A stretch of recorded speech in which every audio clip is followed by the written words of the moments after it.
Fidèles auditeurs, estimables internautes, amis des ondes, sœurs et frères, bonsoir et bienvenue au nom dit de la leçon, cette émission qui nous permet de mieux saisir les leçons de l'école du sabbat. C'est toujours avec beaucoup de plaisir que nous retrouvons chaque samedi après-midi à compter de 2 heures sur les différentes plateformes, que ce soit sur YouTube, Facebook ou bien Spotify, pour nous capables d'étudier la parole du Seigneur à travers ces différents guides d'études que l'y inspiré, que l'y voyé pour nous pour capable nourrir nous. Semaine ça, nous pourrons gagner possibilité pour nous étudier leçon 12 là, qui gagne comme titre l'heure de la gloire, la croix et la résurrection. L'heure de la gloire, la croix et la résurrection. Et le verset de mémoire se trouve dans Jean 18, le verset 37. Pilate lui dit: tu es donc roi.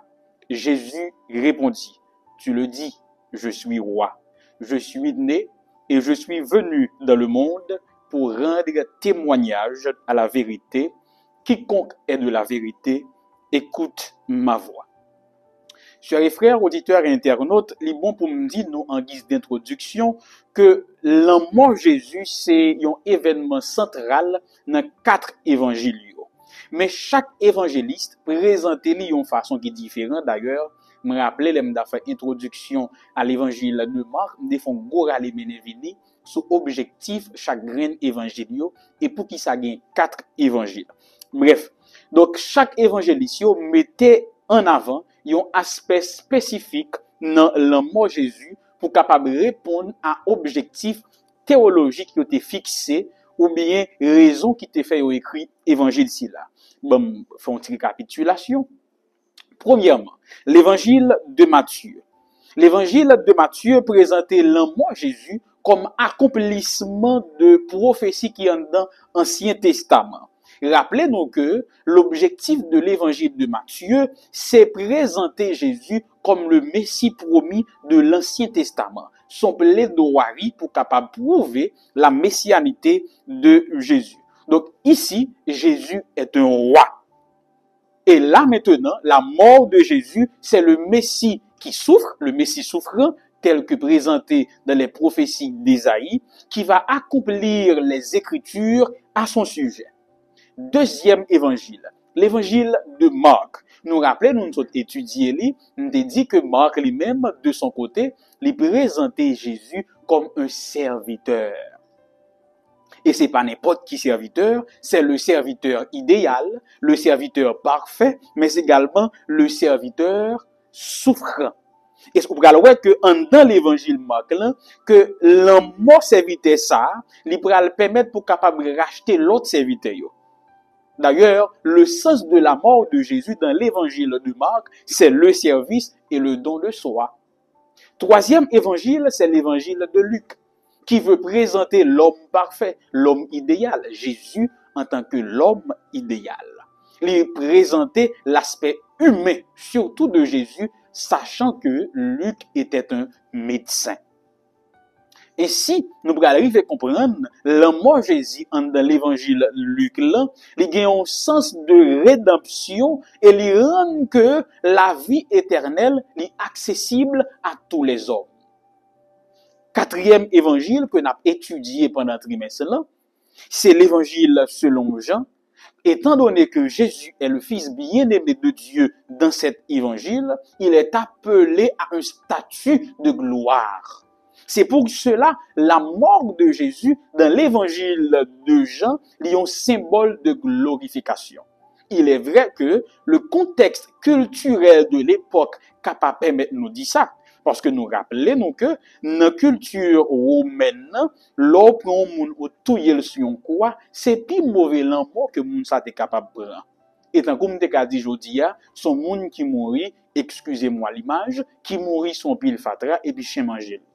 C'est presque même image là, même bagaille là, même valeur là. Pourtant, c'est comme ça Jésus mourit.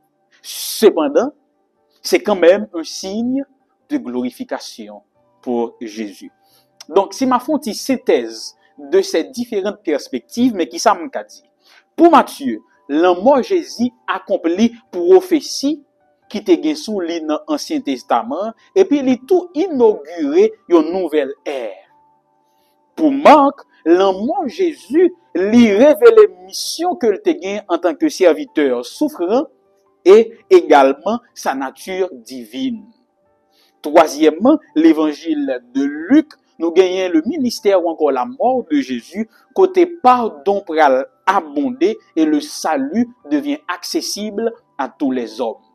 Quatrième évangile, l'évangile de Jean, la mort de Jésus est un acte de glorification et d'accomplissement de sa mission divine. Donc, nous avons une introduction. Kounya, avant même que nous entrions en dans maman leçon, en nous prier. Seigneur, nous t'invitons à prendre place. Que tout soit dit pour ta gloire, au nom de Jésus. Amen. Première partie leçon, c'est un questionnement. Qu'est-ce que la vérité? C'est un questionnement que un pile monde posé déjà, et m't'a dit dans la leçon semaine dernière, là, m't'a dit que gon différence, ou après que en dehors de la théologie biblique, la vérité reste un concept pour les philosophes introuvable. Parce que bons amis vérité, c'est pas moun qui dit le joindre, mais c'est moun qui continue à chercher là. C'est-à-dire que dans la Bible, dans la théologie biblique, la vérité est une personne et c'est Jésus, Dieu le Fils. Ça, nous avons traité sujet ça déjà. Maintenant, qu'est-ce que la vérité? Et nous allons voir qui côté question ça sorti parce que c'est un acte de la Bible qui posait question ça. Première partie leçon, c'est partie dimanche là, les chita koli sous Jean 18 verset 28 à 38. Section ça ou bien passage ci là, li relater un dialogue qui te gen entre Jésus et Pilate au moment de son procès. Passage ci là, li gon profondeur théologique tête chargée. Li présenter trois bagailles qui importants ou bien qui majeurs que nous capables kembe en tant que lecteur de la Bible. Premièrement, li présenter la nature du royaume de Dieu. Deuxièmement, li présenter l'identité de Jésus comme roi. Et troisièmement, li présenter la confrontation entre la vérité divine et la vérité humaine. En développé. C'est quoi le contexte? Yo livré Jésus. Quand je dis yo, m'a parlé de autorité juive, ces chefs religieux qui étaient accusé Jésus, qui arrêté Jésus, et puis yo accusé que la prétende lycée un roi, ça qui était une accusation politique pour capable joindre une condamnation pour Jésus ou bien contre Jésus. Et puis là, en tant que gouverneur romain, nous rappelons, il était reni à Jérusalem lors de cette fête qui était rassemblée tant de juifs, la Pâque, il était là pour au cas t'as gagné un problème qui surgit. Et Pilate, en tant que gouverneur romain, je disais, il était là pour être capable de présenter si Jésus représentait une menace pour Rome. Ça, c'est le contexte. Maintenant, analysons les versets. Jean 18, 33, il est dit, c'est la question de Pilate, la première question. Es-tu le roi des Juifs? Est-ce que ou c'est roi juif yo? Question Pilate là, c'est parce que moun yo te dit, ces accusateurs, yo te dit que Jésus te revendiqué une fonction politique. Il était une menace pour la Rome. Alors, question Pilate là, c'est pour capable déterminer est-ce que si oui ou non, est-ce que tout bon vrai, Jésus était une menace politique à l'encontre du royaume romain ou de l'empire romain. Mais question ça tout, les exprimer une incompréhension de la part de Pilate. Parce que Pilate peut comprendre que le royaume de Jésus était non terrestre, mais spirituel et céleste. Deuxièmement, Jean 18, 34, Jésus pral répond Pilate. Jésus pral dit, dis-tu cela de toi-même ou d'autres te l'ont-ils dit de moi? Est-ce que c'est parole Paul ou bien c'est moun qui met parole dans bouche? Ça n'a pas d'accord avec moi que Jésus pas répondre directement, mais plutôt les questionner Pilate sous source interrogation. C'est une façon pour Jésus être capable de mettre en lumière une réalité, laquelle t'es une confrontation interne de côté Pilate. Pilate t'es une confrontation entre ce que désirait la foule et ce que lui il pensait être juste. On continuait. Et Jésus pourrait ajouter au verset 36, mon royaume n'est pas de ce monde. Donc ici, Jésus admet qu'il était roi, mais il distinguait clairement que le royaume n'est différent des royaumes terrestres. En façon pour dire que le royaume moyen, contrairement à ton empire, l'empire romain, il n'est pas chita sous violence, il n'est pas chita sous pouvoir politique, il n'est pas chita sous injustice sociale. C'est parce que le royaume de Jésus est spirituel. Il est basé sur la vérité, l'amour et puis justice. Ça veut dire, tout le monde qui dit oh, c'est petit bon Dieu, ou bien serviteur bon Dieu, ou bien disciple Jésus, toute l'église qui dit oh, c'est l'église bon Dieu, il doit être basé sur la vérité, sous l'amour avec sous justice. C'est intéressant. Et ici, Jésus tout dit clairement que le royaume n'est pas pour rivaliser avec celui de Rome ou des autorités humaines. Nous pas de même trempe quand même. Au verset 37, et probablement, si ou t'as sur un territoire, ou croison étranger, et puis il dit où il est un roi venu d'autre part, mais pour qui sont là? Si je ne pas de qu'on venir. Et c'est là maintenant, au verset 37, Jésus va exposer son objectif, son but, pourquoi il était là. Je suis venu dans le monde pour rendre témoignage à la vérité. Donc ici, Jésus révèle sa mission, qui est de témoigner de la vérité divine et non humaine. C'est pour dire que son royaume était fondé sur la vérité.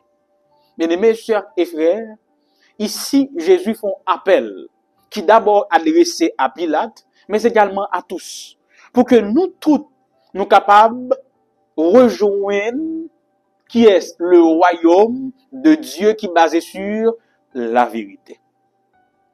Et au verset 38, nous allons gagner une question, nous, les Jésus vient dire que je là pour me témoigner de la vérité. Pilate va dire, mais qu'est-ce que la vérité? Qu'est-ce que la vérité? Ça sonne pour une question philosophe, mais qu'est-ce que la vérité? C'est une question qui paraît un peu ambiguë. Nous sommes capables d'interpréter, soit c'est par curiosité, il voulait vraiment savoir ce que c'est cette vérité, ou peut-être c'est une sorte de cynisme, il n'a pas prêté vraiment aucune attention, ou peut-être qu'il voulait ironiser, mais ça montrait qu'il était dans les capacités pour comprendre ce qu'était cette vérité. Et d'ailleurs, si nous prenons le texte bien pendant l'étude semaine, nous prenons voir que Pilate pas attendre une vérité, pas attendre une réponse, disons mieux. Ça qui reflétait une sorte de scepticisme. Parce que automatiquement, il nous pose des questions, les filles d'ol, il y aller. Pilate, bien-aimé, chers et frères, lui présentait l'homme qui, face à la vérité absolue incarnée en Jésus, choisit rester neutre, ou bien choisit virer d'obali. Grand pile monde comme Pilate, qui face à la vérité biblique, qui face au message véridique de la Bible, au lieu pour positionner pour la vérité, en pile n'a choisi d'être neutre, en pile n'a choisi de détourner malheureusement. Et nous-mêmes aujourd'hui, application que nous sommes capables de faire de ce récit, bien-aimés sœurs et frères, c'est 4 points essentiels, 4 leçons que nous sommes capables de tirer. La première, c'est comprendre la mission de Jésus. Jésus pas venu pour te instaurer un royaume politique, mais il est venu pour capable révéler la vérité de Dieu et établir son règne spirituel. Aujourd'hui, un pile chrétien a prié pour que le royaume de Dieu vienne, mais il est déjà venu. Oui, il est déjà venu. D'ailleurs, Jean le dit à ceux qui l'ont reçu. Donc certains l'ont déjà reçu, mais comment? Par la foi dans notre cœur. Pour que le royaume bon Dieu soit capable de établir totalement, il faut que d'abord que nous chaque l'établit déjà. C'est seul monde qui accepte bon Dieu établi royaume li dans cœur li, qui fait prière pour dire Seigneur, que ton règne vienne. Deuxièmement, c'est la recherche ou la quête de la vérité. Pilate représentait un groupe de monde qui a questionné la vérité. Mais en réalité, qui pas chercher à comprendre tout bon. Il a questionné, mais il pas chercher à comprendre tout bon. Il là seulement pour capable nourrir idées préconçues que vous avez gagné. Il pas dans une quête qui est humble, il pas dans une quête pour découvrir ou bien connaître ou bien faire expérience de la vérité, mais il là pour capable satisfaire idées préconçues. Troisième catégorie, mais troisième leçon que nous sommes capables de tirer, c'est reconnaître la nature de la royauté de Jésus. En pile fois, bien-aimés chers et frères, d'ailleurs l'histoire est capable de dire que l'Église à un moment donné t'est lancée dans une sorte de guerre sainte, tout le monde au nom de Dieu.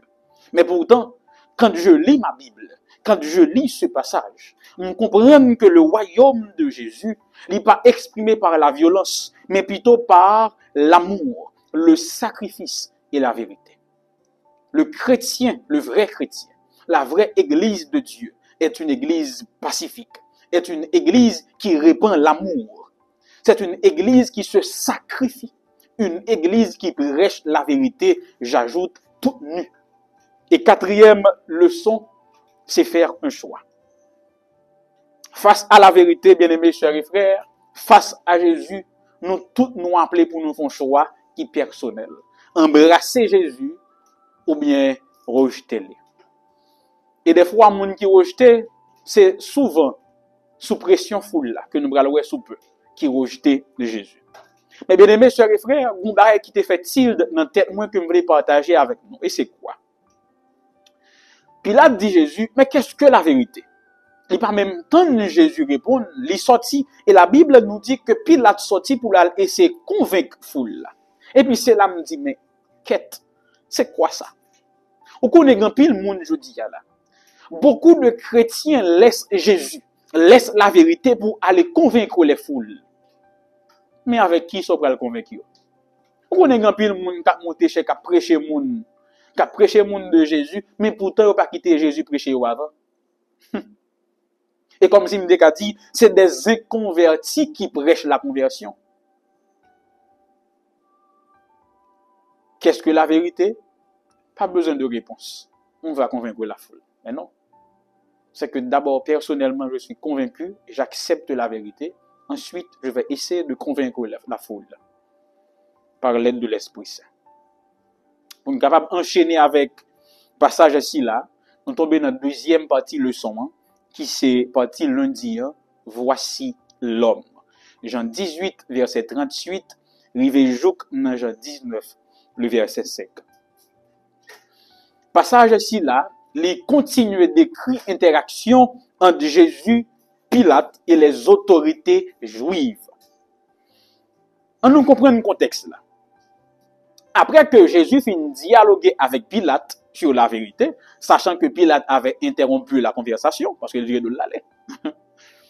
Pilate retourné bon côté autorité juive, bon côté foule là, pour capable bailler décision que il prend après tête à tête il finit avec Jésus. Et Pilate campé, il déclarer l'innocence de Jésus. Maintenant, comment nous capables d'analyser verset ça yo? Qui ça nous capable de tirer petit à petit? On nous lit en tout premier lieu Jean 18, 38. Pilate campé, l'évangile, il dit, je ne trouve aucun motif de condamnation en lui. Donc ça c'est la première déclaration de Pilate. Pilate affirmait publiquement que Jésus était innocent. Pilate affirmait que Jésus était innocent. Donc si m'a essayé de comprendre la déclaration, il dit que Jésus n'a représenté aucune menace politique. Mais on essaie de réfléchir. Malgré cette déclaration, nous connaissons Pilate pour décider pas agir avec justice. D'ailleurs, il a bail autorisation pour tuer Jésus. Mais quand même, il ne l'a pas attendu. Et au verset 39 et 40, Pilate dit, mais voulez-vous que je vous relâche, le roi des Juifs? Et à ce moment, Pilate pourrait faire recours à une coutume qui existait, que nous parlons de lui déjà. À chaque fête de la Pâque, il était qu'on libérer un prisonnier, un monde qui est déjà condamné. Donc, en ce sens, Pilate admet que Jésus était un condamné. Mais pourtant, il était innocent.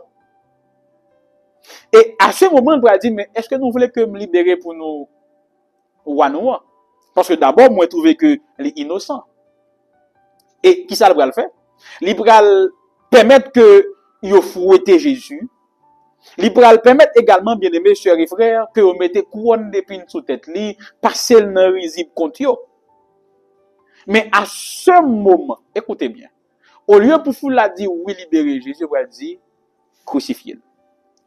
Nous préférons Barabbas, ce brigand notoire, au lieu de nous prendre Jésus. La foule rejette publiquement le Sauveur. Ça qui rapidement symbolisait l'aveuglement spirituel du peuple juif en rejetant le vrai Messie promis, le Messie tant attendu. Mais également, ça présentait une ironie. Le peuple choisit un criminel coupable au lieu du Sauveur innocent.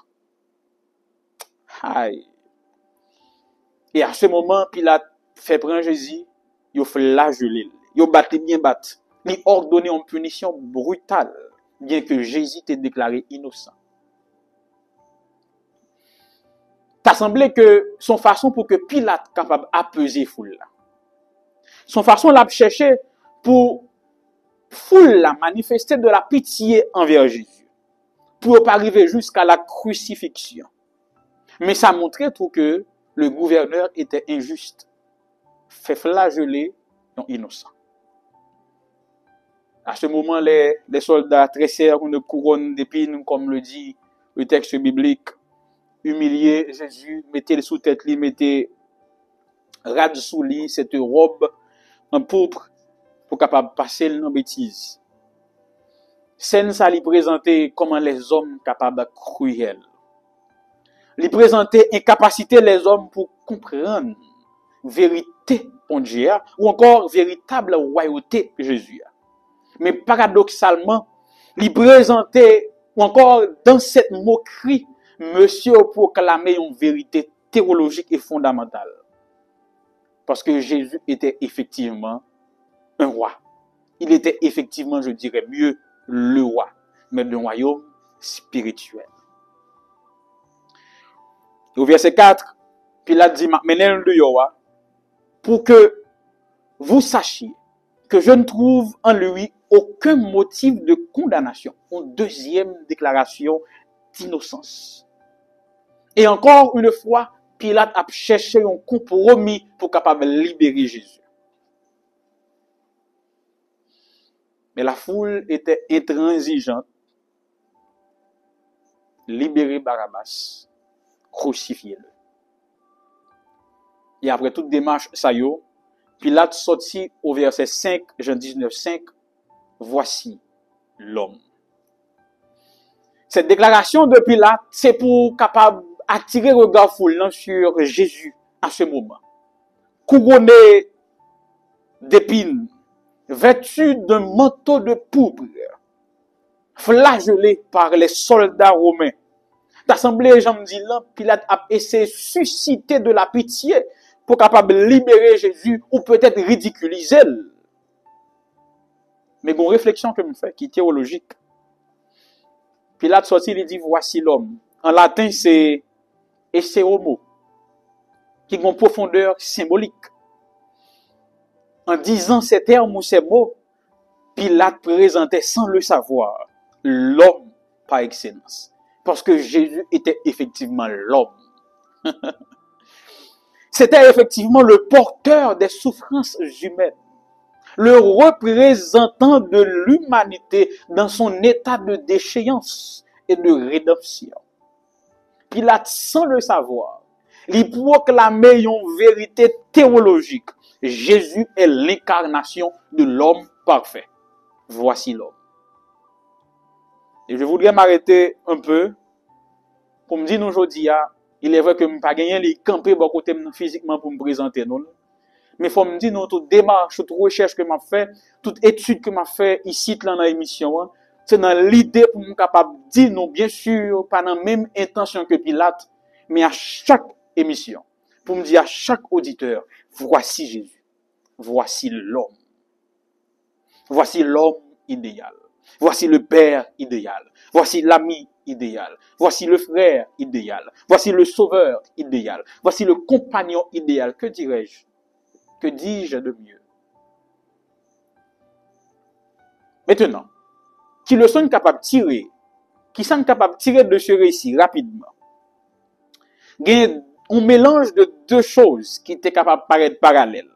Il y a l'injustice humaine et la souveraineté de Dieu. Bien que Pilate déclaré Jésus innocent, il fait flageller et touiller quand même. Ça, c'est l'injustice humaine. Ça a montré la corruption des systèmes humains.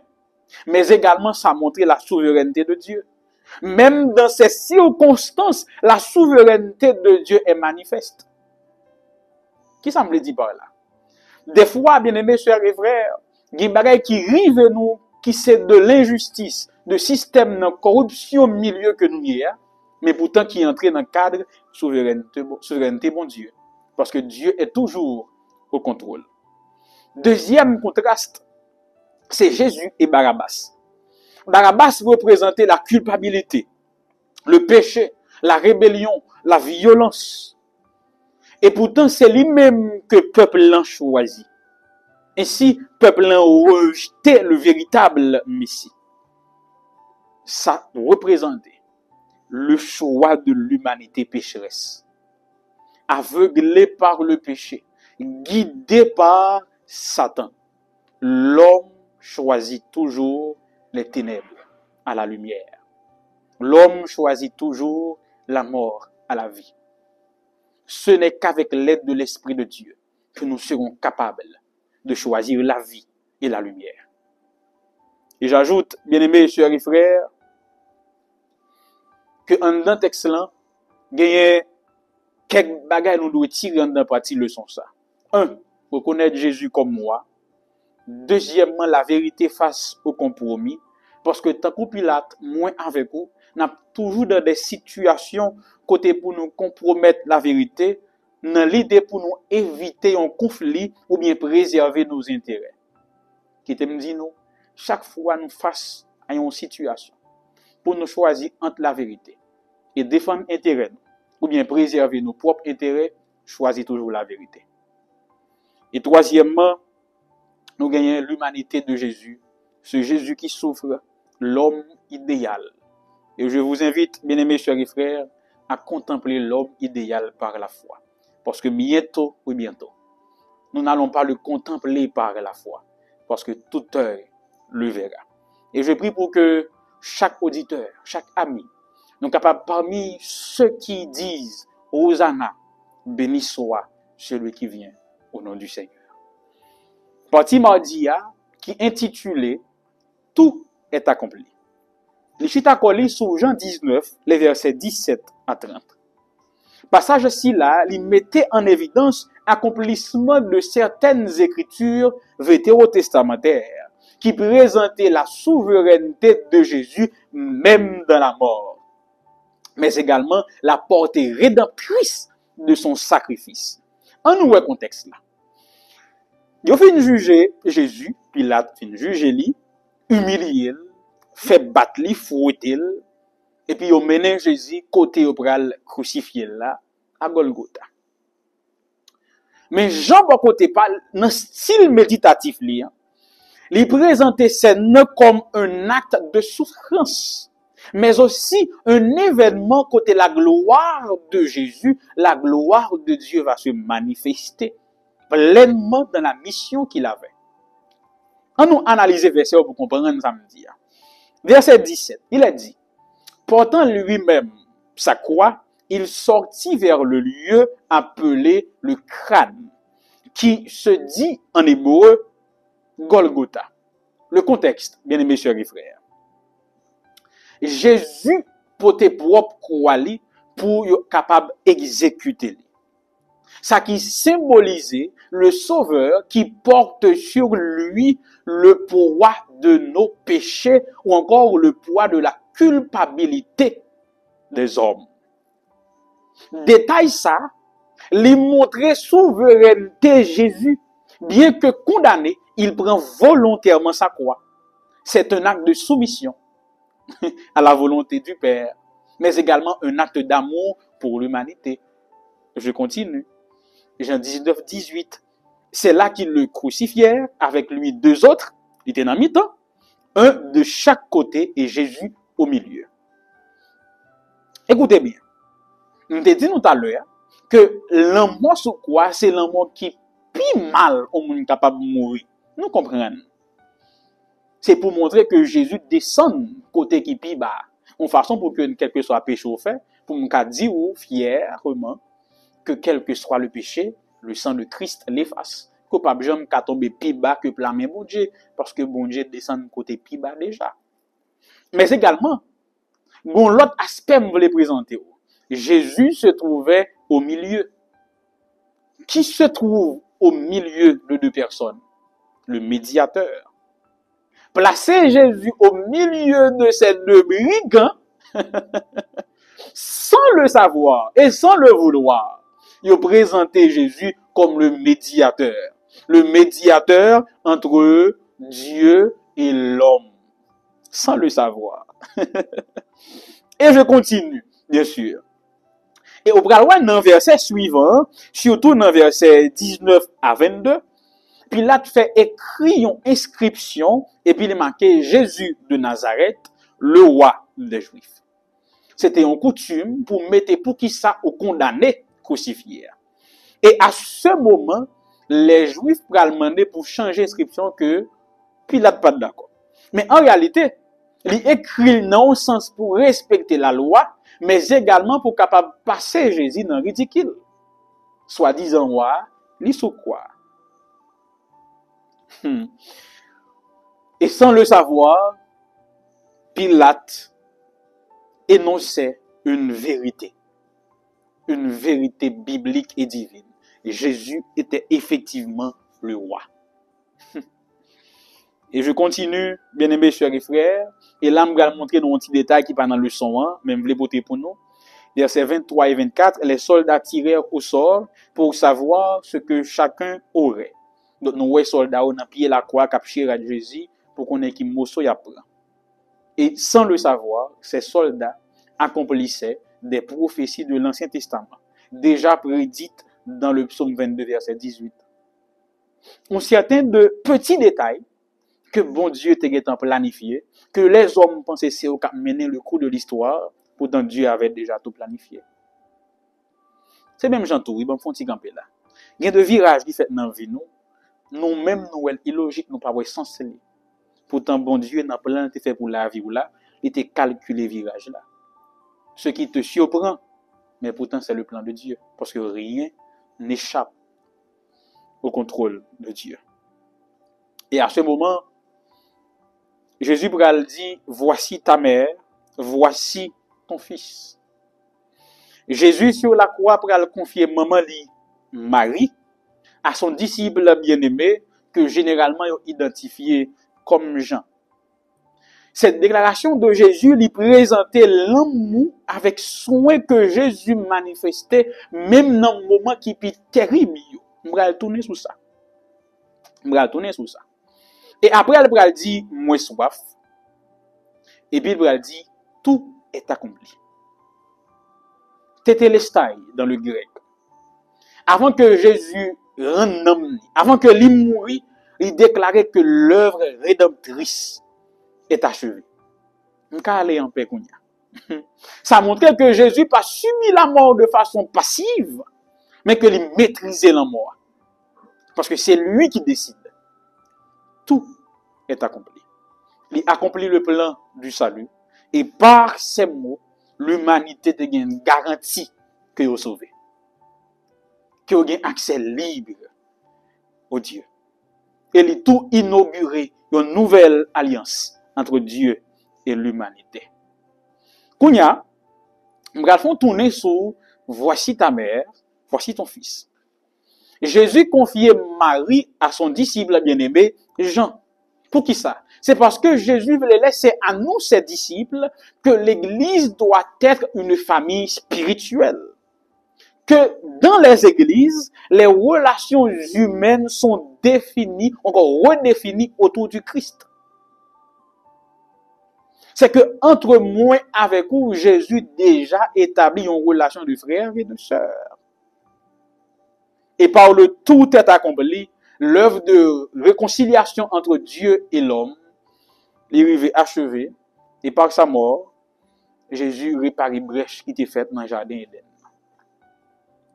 Partie mercredi, le tombeau vide. Jean 20, versets 1 à 10. Contexte. Après qu'il a fait crucifier Jésus, mettez-le dans le tombeau. Jean racontait le troisième jour, le jour de la résurrection. Et puis, mesdames, vous allez aller dans le tombeau. On nous aller. Premier jour de la semaine, bon, ça ne va pas commenter. Marie de Magdala allait dans le tombeau dès le matin, alors qu'il faisait encore sombre. Et là, il voit que roche la roulé, ça me parlait de lui déjà. Et puis, il entrait, en fait, il voit roche la roulé. Magdala courit aller dans le tombeau le premier jour de la semaine, vous savez, dans l'idée d'aromatiser le corps de Jésus, ce qui n'a pas été bien fait à la veille, et puis il allait pour capable aromatiser son corps. Mais, ça montrait également qu'il n'y a pas de la foi, ça montrait également une incompréhension des enseignements de Jésus. Parce que Jésus était bouqué d'ili au troisième jour, m'avait ressuscité. Donc, c'est pas la peine d'aller aromatiser le corps de Jésus. Je continue. Le fait que le roche l'a déplacé, attendez, oui, il est bouleversé. Parce que, il a déjà gagné une conclusion. Il volait conseillère. Et elle courut trouver Simon Pierre et l'autre disciple que Jésus aimait. On a enlevé le Seigneur du tombeau et nous ne savons pas où on l'a mis. Donc, automatiquement, conclusion, c'est qui ça? Il volait quoi Jésus. Nous, par contre, qui côté y aller avec lui. Et à ce moment, monsieur a couru, il allé dans le tombeau. Bon, bien sûr, le texte a dit, il y a un qui allait plus vite passer l'autre, ça qui probablement son signe de yon et puis jeune passer yon l'autre. Le yo arrivé dans ton tombeau, bon détail qui pourrait impressionner. Le yo arrivé, yo joignent que les linges qui enveloppaient le corps de Jésus étaient bien rangés.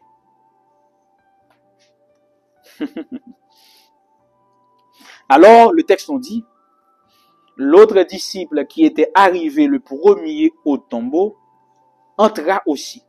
Il vit et il courut. La foi du disciple bien-aimé lui sortit une observation des détails. Parce que si on te volé quoi n'en fait presser, pas t'as bien temps pour t'aller plier linge. Le fait que le linge t'est plié, le disciple a dit c'est parce que Jésus est ressuscité. Vous avez compris, bien-aimés sœurs et frères. Il y a certains indices qu'il a lorsque nous observons les choses à la lumière de la parole de Dieu, nous découvrons pile vérité. Mais c'est même gens tout, je dis là. Il y a qui passer dans le monde là. L'observer à la lumière de la Bible, ou découvrir et comprendre qui temps on vivre, comment pour y et comment pour réagir. Ah. Ainsi, bien-aimés chers et frères, ça montre nous que la foi est capable de prendre naissance lorsque nous observons la bien à la lumière de la parole de Dieu. Et pour terminer la dernière partie de la leçon, Jésus et Marie, c'est un récit qui est assez intéressant, qui est collé sous Jean 20, versets 11 à 18. Alors que monsieur Walé, Marie de Magdala était dans ton tombeau. Il était en pleurs, il était en larmes. Et au verset 11, il a dit que Marie était dehors, près du tombeau, en pleurs. Ça montrait que ça te dérangeait, il était bouleversé. Parce qu'elle parlait conseillère. Chagrin, ça lui reflétait l'amour avec dévotion Marie t'a manifesté pour Jésus. Les versets 12 à 13, à un moment donné, deux anges apparurent. Et puis, Yoshita, côté quand Jésus t'est déposé. Et puis, les anges demandent, mais pour qui ça, ou a crié? Question, c'était à la fois une constatation, mais également, ils ont invité Marie à réfléchir sur la raison qui t'a dû faire la prière. Et en se retournant, et c'est là que le récit devient intéressant, en se retournant, Marie voit Jésus, mais elle ne va pas reconnaître lui. Attendez bien ça me dit. Elle ne va pas reconnaître lui. Probablement à cause des distances. Probablement à cause de distance qu'il y a entre lui-même avec Jésus. Ou bientôt, à cause de distance et incompréhension spirituelle de enseignement Jésus. Et au verset 15, l'homme de loin, Jésus, nous qui savons, lui pose même question. Pourquoi pleures-tu? Et qui cherches-tu? Qui soit crié? Qui monde va chercher? Et puis, Marie te pensait que cet homme qui lui adressait la parole était le jardinier. Ce détail est intéressant dans cet évangile. Pour qui ça? C'est parce que, maintes fois, il a comparé Jésus avec un jardinier. C'est le nouveau jardinier, disons mieux, qui apporte la vie éternelle. Le jardinier de Dieu. Le nouveau jardinier. C'est l'enseignement que la Bible donne de Jésus. Et au verset 18, verset 16, Marie pral reconnaître Jésus en tant que tel. Il pral dit Rabouni. Parce que Jésus pral dit Marie. Il relève le nom, il pral dit Rabouni. Et l'elle finit de rendre compte que c'était Jésus qui ça le fait au verset 18. Le texte nous dit Marie courit à toute vitesse. L'a dit l'autre disciple, j'ai vu le Seigneur. Bien-aimés, sœurs et frères, tandis que nous terminons l'étude de cette semaine, il y a trois leçons importantes que nous devons partager. La première, relation personnelle que Jésus développait, cultivait avec ses disciples. Le fait que les relais Marie dans non, ça a montré que nous avons une relation personnelle avec chaque disciple. Et Jésus pas connaît nous par l'intermédiaire de quelqu'un d'autre. Il nous connaît par nos noms et nos prénoms. Deuxième bagaille, c'est la transformation de la foi. Passer de la douleur, de l'incompréhension à la joie et la proclamation. Ça montrait que la foi face à la résurrection, c'est tout un cheminement pour te grandir. C'est même Jean moi avec vous, face à des situations capables de passer dans toute émotion ça yo. Et troisième bagaille, c'est la mission. Quand nous reconnaissons que Jésus est ressuscité, quand nous comprenons la vérité de Dieu, notre mission devient alors de partager cette bonne nouvelle à tous ceux que nous rencontrons sur notre chemin. Et là, j'arrête l'exposé de cette semaine. Leçon 12, l'heure de la gloire, la croix et la résurrection. Prions ensemble. Merci Seigneur pour cette révélation, pour cette leçon. S'il te plaît, assiste-nous pendant l'étude de cette semaine, afin que nous puissions saisir le message que tu veux nous envoyer, afin de nous éclairer dans ce monde ténébreux. Que cette étude nous aide à nous accrocher à toi, jusqu'à ce que tu reviennes nous chercher. Pardonne nos fautes et nos iniquités. Reste avec nous. Ainsi nous te prions au nom de Jésus. Amen.